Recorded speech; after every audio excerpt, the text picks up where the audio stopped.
आज हम पढ़ने वाले हैं 10th क्लास का chapter number 1 real numbers. Okay, तो इस चैप्टर में हम मेनली 2 टॉपिक पढ़ने वाले हैं। पहला, रियल नंबर्स होते क्या है। इसमें पेपर में कभी कभार क्वेश्चन आ जाता है कि what are real numbers. Okay, I hope आप सभी जानते होंगे what are real numbers. Real numbers होते क्या है।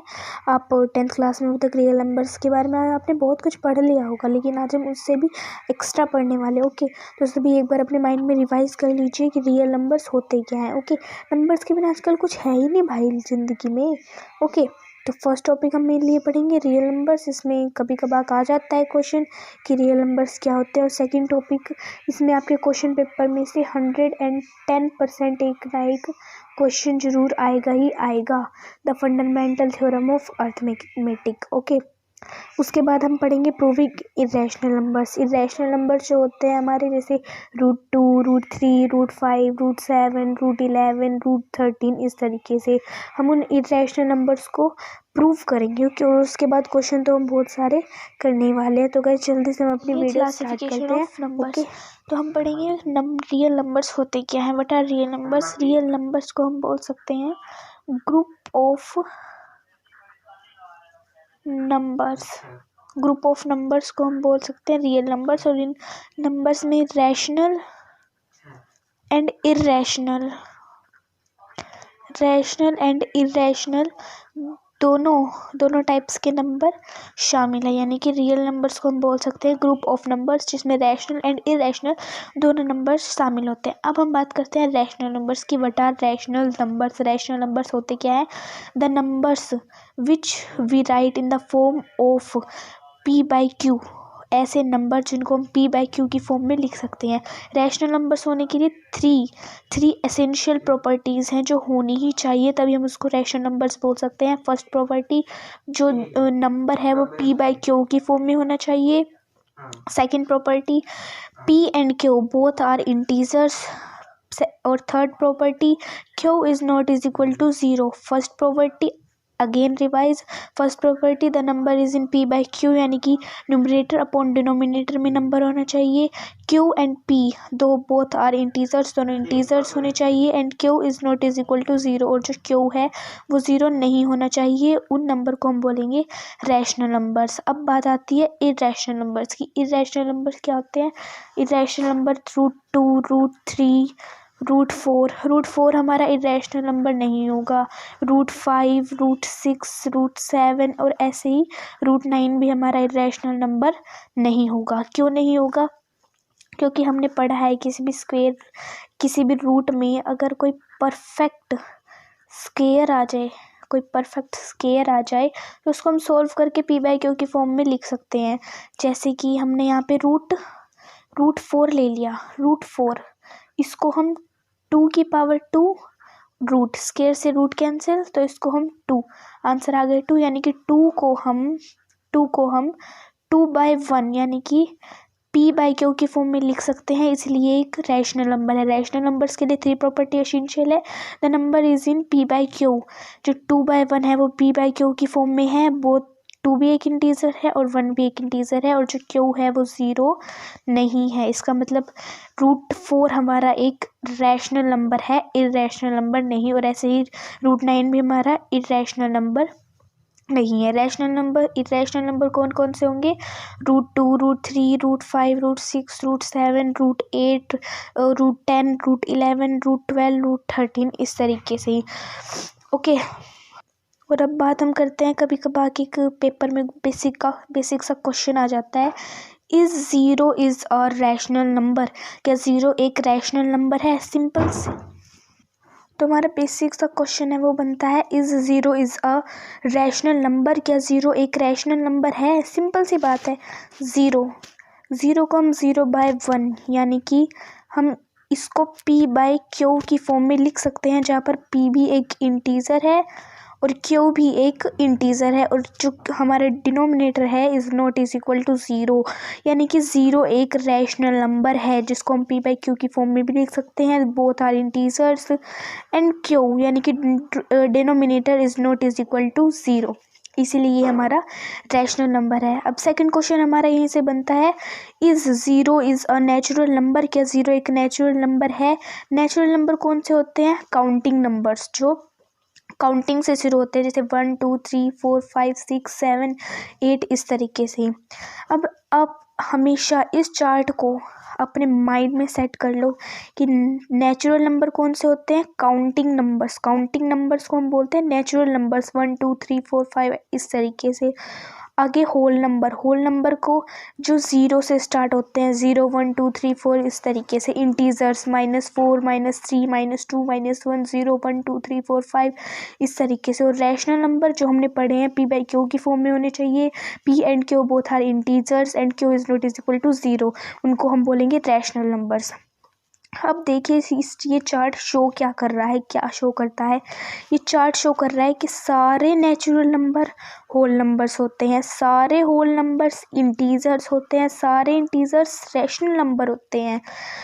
ओके, पर सारे होल नंबर नेचुरल नंबर नहीं हो सकते, सारे इंटीजर्स होल नंबर नहीं हो सकते, सारे रैशनल नंबर्स इंटीजर्स नहीं हो सकते। नेचुरल नंबर, सारे नेचुरल नंबर होल नंबर हो सकते हैं, क्योंकि नेचुरल नंबर 1 से स्टार्ट होते हैं और होल नंबर 0 से, 0 1 2 3। ओके, इंटीजर्स रैशनल नंबर्स होते हैं, क्योंकि इंटीजर्स को हम पी बाई क्यू की फॉर्म में लिख सकते हैं, जैसे -3 को -3/1, -2/1, -1/1, 0/1, 1/1 एंड 2/1, ऐसे हम लिख सकते हैं। इसीलिए ये जो टेबल है, ये जो चार्ट है, हमारे दिमाग में सेट होना चाहिए, क्योंकि कॉम्पिटिटिव एग्जाम्स में यही क्वेश्चन बनता है, is zero is a natural number, a whole number, rational number. Option आ जाएंगे yes, no, both A and B, या फिर नन ऑफ दीज। तो सारे नेचुरल नंबर होल नंबर होते हैं, सारे होल नंबर इंटीजर, सारे इंटीजर्स रैशनल नंबर्स। बट लेकिन सारे रैशनल नंबर्स इंटीजर्स नहीं होते, सारे इंटीजर्स होल नंबर। हमारे पास एक और तरीका है रैशनल और इरेशनल नंबर्स को डिफ्रेंशिएट करने के लिए। हमारे पास एक और तरीका है जो है डेसिमल एक्सपेंशन, रैशनल और इरेशनल नंबर्स का डेसिमल एक्सपेंशन। तो डेसिमल एक्सपेंशन होता है 2 टाइप्स का, पहला टर्मिनेटिंग, दूसरा नॉन टर्मिनेटिंग। और नॉन टर्मिनेटिंग भी हमारा 2 टाइप से होता है, पहला रिकरिंग और दूसरा नॉन रिकरिंग। अब हम बात करते हैं what are terminating. Terminating decimal expansion क्या होता है? जैसे 0.25, 0.2567, 1.4654, 2.896754, यानी कि जो नंबर्स पॉइंट के बाद एक पर्टिकुलर डिजिट के बाद ख़त्म हो रहे हैं उनको हम बोलेंगे टर्मिनेटिंग। अब टर्मिनेटिंग यानी नाम से ही पता चल रहा है, टर्मिनेटिंग यानी कि चीज़ों को तोड़ने वाला, चीज़ों को मतलब स्टॉप कर देने वाला। टर्मिनेटिंग यानी कि चीज़ों को स्टॉप कर देने वाला, उसको हम बोलते हैं टर्मिनेटिंग। जो किसी एक पर्टिकुलर डिजिट के बाद ख़त्म हो रहे हैं उनको हम बोलेंगे टर्मिनेटिंग। और नॉन टर्मिनेटिंग इसका अपोजिट है, यानी कि जो चलता जा रहा है, जैसे कि 0.3333 डैश डैश डैश, यहाँ पे डैश डैश डैश का मतलब है कभी ख़त्म ही नहीं हो रहा है, ये चलता ही जा रहा है। और ये जो नॉन टर्मिनेटिंग है ये भी हमारा 2 टाइप से होता है, रिकरिंग एंड नॉन रिकरिंग। अब हम बात करते हैं recurring, non terminating and recurring decimal expansion. Recurring जैसे कि 0.222 dash dash dash dash dash. Okay, यानी कि जो नंबर बार बार, जिस नंबर जहाँ पर किसी नंबर का बार बार रिपीटेशन हो रहा है, जैसे 0.2222 dash dash dash dash dash, यानी कि ये ख़त्म भी नहीं हो रहा, नॉन टर्मिनेटिंग है। और कोई डिजिट वो डिजिट कौन सी है यहाँ पर? 2, वो बार बार कुछ टाइम बाद रिपीट होते जा रही है, उसको हम बोलेंगे रिकरिंग डेसिमल एक्सपेंशन। ठीक है, अब इसको शो करने के लिए हम यूज़ करते हैं जी बार का, यानी कि हम कोई नंबर बार बार रिपीट हो रहा है तो 0.2 के ऊपर बार। ओके, यानी कि कोई नंबर, पर्टिकुलर नंबर बार बार रिपीटेशन हो रहा है उसका, तो वो होगा recurring and non terminating decimal expansion. अब non recurring and non terminating decimal expansion क्या होता है, ये इसका अपोजिट होता है। ये यहाँ पे हर नंबर का रिपीटेशन बार बार हो रहा है, पर यहाँ पर रिपीटेशन नहीं होगा। जैसे 0.110111110011, ठीक है, और डैश डैश डैश, ठीक है, यानी कि ये ख़त्म भी नहीं हो रहा, नॉन टर्मिनेटिंग, और किसी नंबर का बार बार रिपीटेशन नहीं हो रहा, तो वो हो जाएगा non recurring and non terminating decimal expansion. हम बात कर रहे थे रैशनल और इरेशनल नंबर के बारे में। तो ये जो टर्मिनेटिंग एंड रिकरिंग है, ये एक्सपेंशन होता है रैशनल नंबर्स का। एक्सपेंशन किसका होता है, रैशनल नंबर्स का। टर्मिनेटिंग एंड रिकरिंग में हमारा एग्जांपल आ जाएगा 1/2। 1/2 यानी कि 0.5, जो एक पर्टिकुलर डिजिट के बाद ख़त्म हो रहा है। जैसे 1/4, 0.25, ये भी एक पर्टिकुलर डिजिट के बाद ख़त्म हो रहा है, और इसको हम p/q की फॉर्म में भी लिख रहे हैं, जहाँ पर integers p and q both are integers and q is not is equal to 0। तो टर्मिनेटिंग एंड रिकरिंग हमारा एग्जाम्पल होगा रैशनल नंबर्स का। नॉन टर्मिनेटिंग और रिकरिंग, अगर हम इनका एग्जाम्पल देखें तो यहाँ पर हो जाएगा 1/3, यानी कि 0.3333 कोमा, यानी कि एक नंबर है 3, वो बार बार उसका रिपीटेशन भी हो रहा है उस नंबर का, और वो ख़त्म भी नहीं हो रहा, क्योंकि अगर हम 1 को 3 से डिवाइड करेंगे तो 0.3333, आप चाहे करके देख लेना, ओके। तो नॉन टर्मिनेटिंग एंड रिकरिंग में हमारा एग्जाम्पल आ जाएगा 1/3, ओके। पर जो non terminating and non recurring होते हैं, वो हमारे होते हैं इरेशनल नंबर्स की decimal expansion of irrational numbers, okay. अब ये चार्ट आप एक बार देख लीजिए।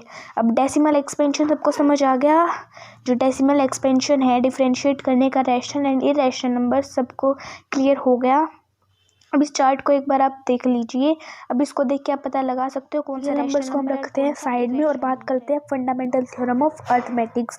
इसमें पेपर में से 110% एक ना एक क्वेश्चन जरूर आएगा HCF एंड LCM का, जो फंडामेंटल थ्योरम ऑफ अर्थमेटिक होती है। ये 110% इसमें से एक ना एक क्वेश्चन जरूर आता है आपके बोर्ड एग्जाम्स में, ओके। तो फंडामेंटल थ्योरम ऑफ अर्थमेटिक हमारी कहती क्या है, every composite number can be expressed as a product of primes and this factorization is unique apart from the order in which the prime factors occur। उससे पहले हम समझेंगे composite number क्या होता है। कंपोजिट नंबर जो एक से और खुद से तो डिवाइड होते ही हो, बल्कि अनदर नंबर से भी डिवाइड हो, यानी कि जिसके 2 से ज़्यादा फैक्टर्स हो, विच हैव 2 और मोर देन फैक्टर्स, जिसके 2 से ज़्यादा फैक्टर्स को हम बोलते हैं कंपोजिट नंबर। अब हम देखेंगे प्राइम नंबर्स क्या होते हैं। प्राइम नंबर्स जो 1 और इटसेल्फ खुद पे डिवाइड होते हैं, जो 1 और खुद पे डिवाइड होते हैं, यानी कि जिसके बस 2 फैक्टर्स हो, उसको हम बोलेंगे प्राइम नंबर्स। और एक बात ध्यान रखना, 1 is not a prime number.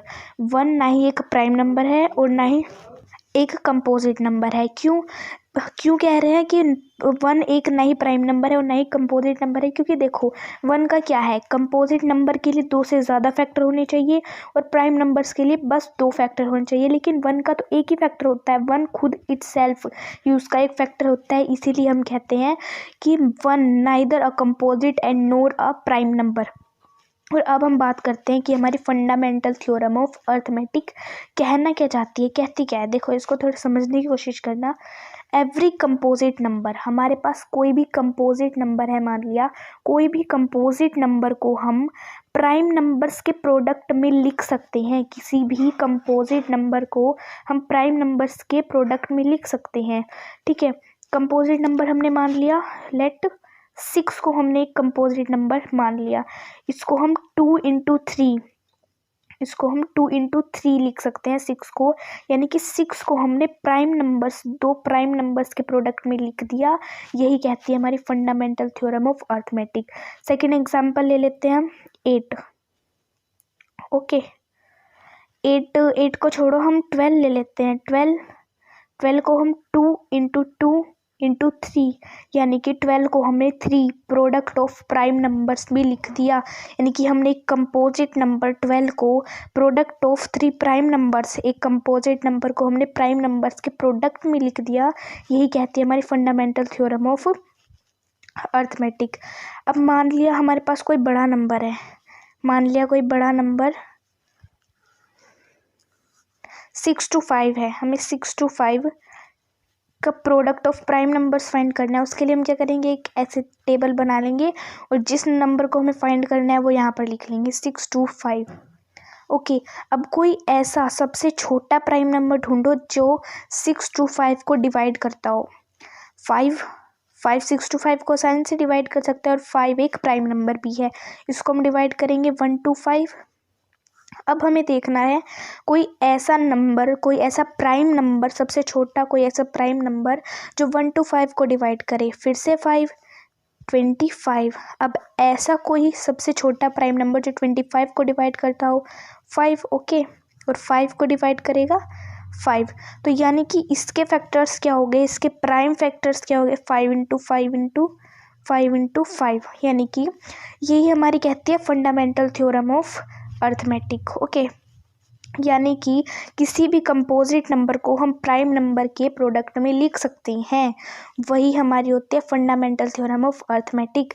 और इसकी सेकंड लाइन क्या कहती है, and this factorisation is unique. और ये जो फैक्टर किया है ना हमने 2 इंटू 3, ये 2 6 के जो फैक्टर किए हैं हमने, प्राइम फैक्टर किए 2 इंटू 3, ये यूनिक होंगे, यानी कि 3 इंटू 2 सिर्फ 6 के लिए ही अपने प्रोडक्ट को देंगे, यानी कि 3 जो और 2, 3 इंटू 2 ये सिर्फ और 6 के लिए ही प्रसिद्ध होंगे।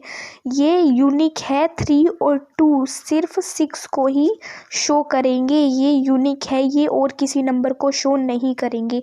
अब बात आती है हमारे काम कहाँ पे आती है, काम आती है हमारे HCF और LCM जब हम निकालते हैं। ओके, तो अब हम देख लेते हैं HCF और LCM निकालेंगे तो हम देखेंगे उन नंबर्स के फैक्टर में से हाईएस्ट या फिर लोएस्ट, ऐसे हम निकालते हैं HCF एंड LCM। तो पहले हम देख लेते हैं HCF क्या होता है। HCF is given number is the highest common factor among all the factors। जो HCF होता है वो जो हमारे गिवन नंबर्स दिए हुए हैं उनके कॉमन फैक्टर में से हाईएस्ट कॉमन फैक्टर को हम HCF बोल देते हैं।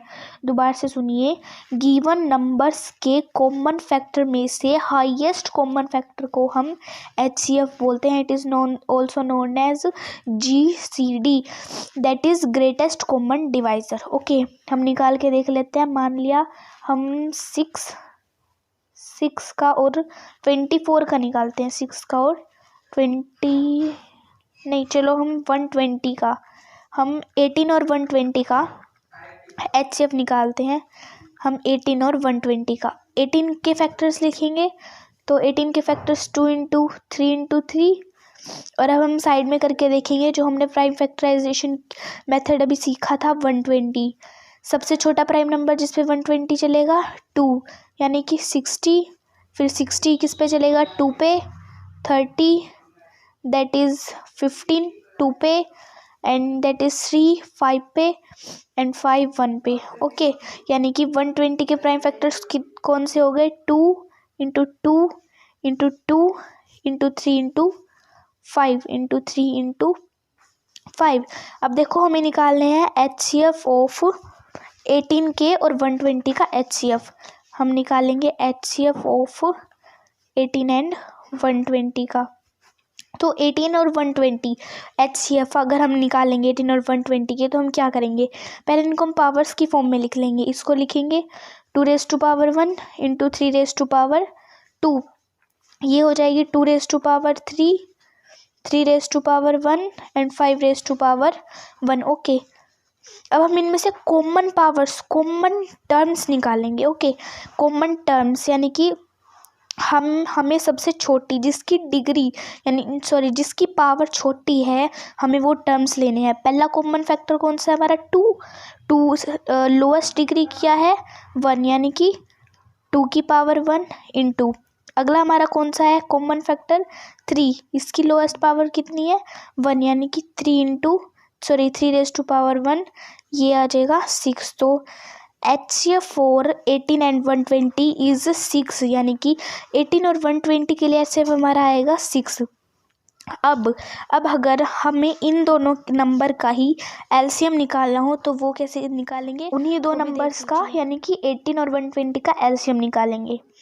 ओके, 18 एंड 120, 80 के फैक्टर्स कितना आए थे, 2⁻1 एंड 3⁻2, 120 के 2⁻3 इंटू 3⁻1 इंटू 5⁻1। ओके, अब हमें इनका एलसीएम निकालना है।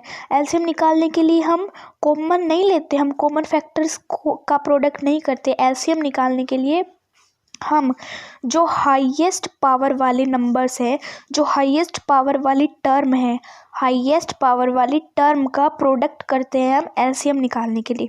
दोबारा सुनिए, हाईएस्ट पावर वाली टर्म का प्रोडक्ट करते हैं एलसीएम निकालने के लिए, यानी कि एलसीएम 4 18 एंड 120 के लिए क्या हो जाएगा, हाईएस्ट पावर हम क्या लेंगे 2 की पावर 3, और यहाँ पे सेकंड कॉमन फैक्टर हम नहीं देखेंगे। 3 की हाईएस्ट क्या है, 3 की पावर 2 एंड बच क्या गया 5 की पावर 1। इसको हम करेंगे 3 की पावर 2 8 एंड 2 की पावर 3 8, 3 की पावर 2 कितना होता है 9 और 5⁻1 यानी कि 5। 8 5 40 इंटू में 9 यानी कि हमारा आ गया 360। सो एलसीएम 4 18 एंड 120 इज 360। 18 और 120 के लिए एलसीएम हमारा हो जाएगा 360। ओके, ये टॉपिक क्लियर, इसको अच्छे से कर लीजिए। इसमें 110% आपका क्वेश्चन पेपर में क्वेश्चन आता ही। हमने HCF और LCM पढ़ लिया। अब HCF और LCM में कुछ रिलेशन भी होता है, वो रिलेशन आपको याद रखना पड़ेगा। ओके, और यहाँ से भी 100% क्वेश्चन बनता है, ये भी आपका इम्पोर्टेंट माना जाएगा ये टॉपिक। तो ये कहता क्या, relationship between HCF and LCM of two numbers. If we have two positive numbers m and n, then the property of their HCF and LCM will be ये, यानी कि ये कहना क्या चाहता है, कोई दो नंबर्स है हमारे पास, उन दोनों नंबर्स के HCF और LCM का प्रोडक्ट उन दोनों नंबर्स के प्रोडक्ट के इक्वल होएगा। नहीं समझ आए, देखो हमने HCF और LCM फाइंड आउट किया था अभी 18 एंड 120 का। 18 एंड 120 का LCM आया था 360 एंड HCF आया था 6। तो HCF और LCM का प्रोडक्ट उन दोनों नंबर्स यानी कि 18 इंटू 120 के इक्वल होगा। बस यही कहता है हमारा HCF और LCM के बीच रिलेशन, हमारा यही होता है कि किसी दो नंबर्स का HCF और LCM के बीच का प्रोडक्ट उन दोनों नंबर्स के प्रोडक्ट के इक्वल होता है। चाहे तो आप करके देख सकते हो। ओके, इससे ही एक क्वेश्चन आता है ये वाला। ये क्वेश्चन आप HCF और LCM वाला टॉपिक करने के बाद आसानी से कर सकते हो। इसमें क्या करना है, find the HCF of 46 and 404 by prime factorisation method, hence find their LCM। हमें प्राइम फैक्टराइजेशन से 96 और 404 का प्राइम फैक्टर फाइंड आउट करना है। ये आप आसानी से कर सकते हो। प्रॉब्लम कहाँ आती है, ऐसे क्वेश्चन में हमेशा आपको प्रॉब्लम ये रहेगी, यहाँ पे HCF निकालना है फिर LCM निकालना है हम। तो देखिए बस थोड़ा सा दिमाग लगाने की जरूरत है, बस थोड़ा सा। तो ठीक है, हम अपने सीधा पॉइंट पे आते हैं। तो क्वेश्चन है, there is a circular path around a sports field. Sonia take 80 minutes to drive one round of the field while Ravi takes 12 minutes for the same. देखो समझने की कोशिश करो। जो सोनिया है, मान लिया ये कोई सर्कुलर राउंड फील्ड है। ओके, सोनिया 18 मिनट में एक राउंड पूरा करती है, जबकि रवि 12 मिनट में पूरा कर देता है। जो सोनिया है वो यहाँ से शुरू करती है और यहाँ पर ख़त्म कर देती है 18 मिनट में, और वहीं पे रवि जो राउंड कंप्लीट करता है, ये राउंड शुरू करने के बाद वो लेता है 12 मिनट। ठीक है, तो हमें बताना क्या है। Suppose they both start at the same, मान लिया कि इन्होंने एक ही पॉइंट से स्टार्ट किया, मान लिया इस पॉइंट से स्टार्ट किया इन्होंने। ओके, तो हम इसने बोलना क्या है निकालने के लिए, and at the same time पे और सेम पॉइंट से उन्होंने स्टार्ट किया and go to the same direction, और सेम ही डायरेक्शन में जा रहे हैं। After how many minutes will they meet again at the starting point. तो ये इस स्टार्टिंग पॉइंट पे कितनी देर बाद आपस में मिलेंगे। देखो बस थोड़ा सा दिमाग लगाने वाली बात है।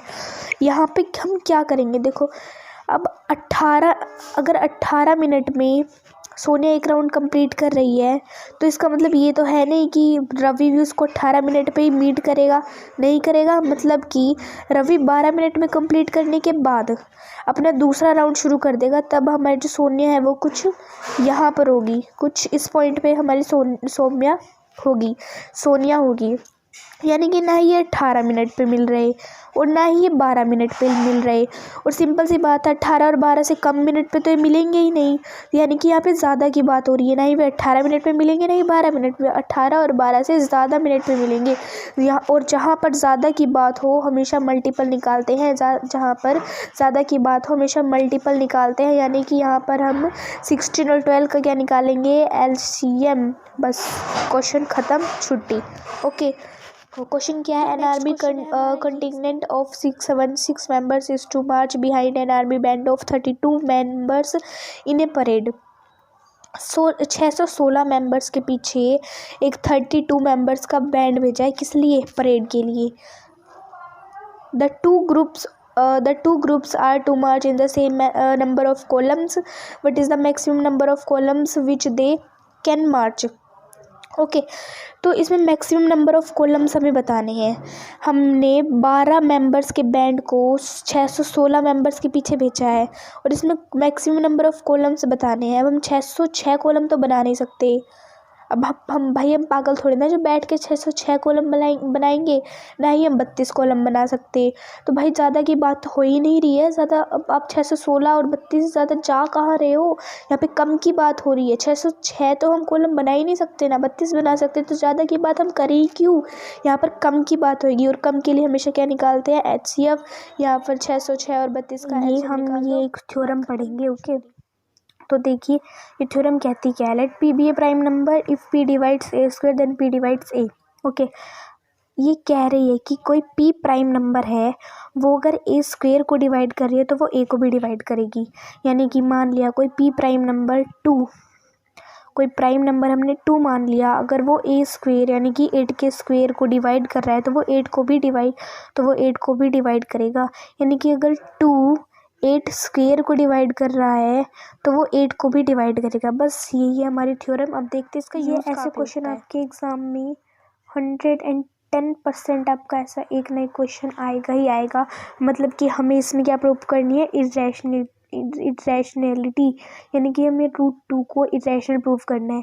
हमें जो प्रूव करना होता है इसमें ऐसे क्वेश्चन में हम ऐसा उल्टा मान के चलते हैं। यानी कि हम इसमें इरेशनल प्रूव कर रहे हैं तो हम √2 को रैशनल मान लेंगे। Okay let √2 is a rational number। Okay हमने √2 को एक रैशनल नंबर मान लिया, यानी कि रैशनल नंबर को हम P/Q की फॉर्म में लिख सकते हैं, where P and Q are को प्राइम इंटीजर्स। ओके जहाँ पर P और Q जो हैं को प्राइम इंटीजर्स हैं। अब को प्राइम इंटीजर्स कौन से होता है, को प्राइम इंटीजर्स जिनका फैक्टर 1 हो और वो है 1, यानी कि जिसका फैक्टर ओनली 1 हो, यानी कि जिसका HCF 1 हो, वो होते हैं को प्राइम नंबर्स। ठीक है, where P and Q are को prime integers and Q is not is equal to 0। Okay जहाँ पर Q 0 के इक्वल भी नहीं है।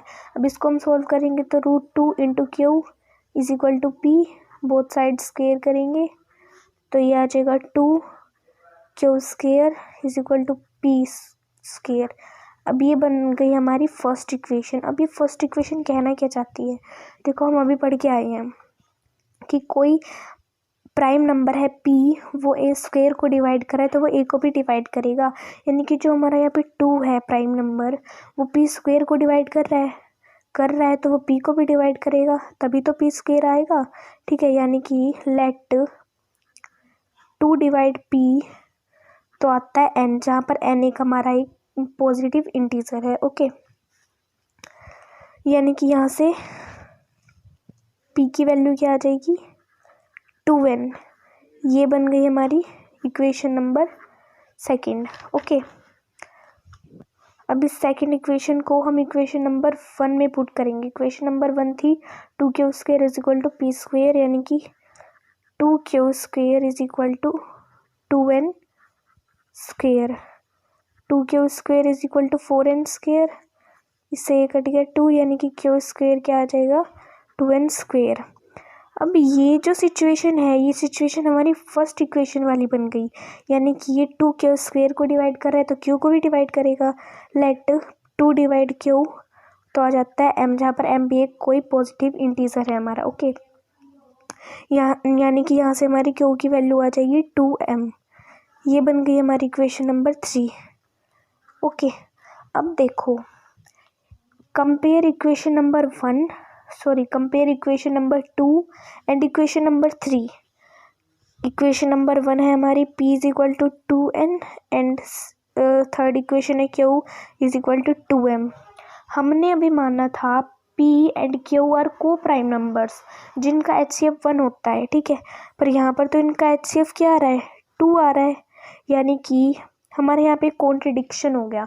हमने भी माना था p और q को प्राइम है जिनका HCF 1 है, पर यहाँ पर तो इनका HCF 2 आ रहा है, यानी कि ये हमारा क्या हो गया contradiction. Okay, so our assumption is wrong that p and q are को prime numbers, so this make a contradiction. So last line हम लिख देंगे √2 is an irrational number. Okay, बस खत्म, ये चैप्टर हमारा कंप्लीट होता है।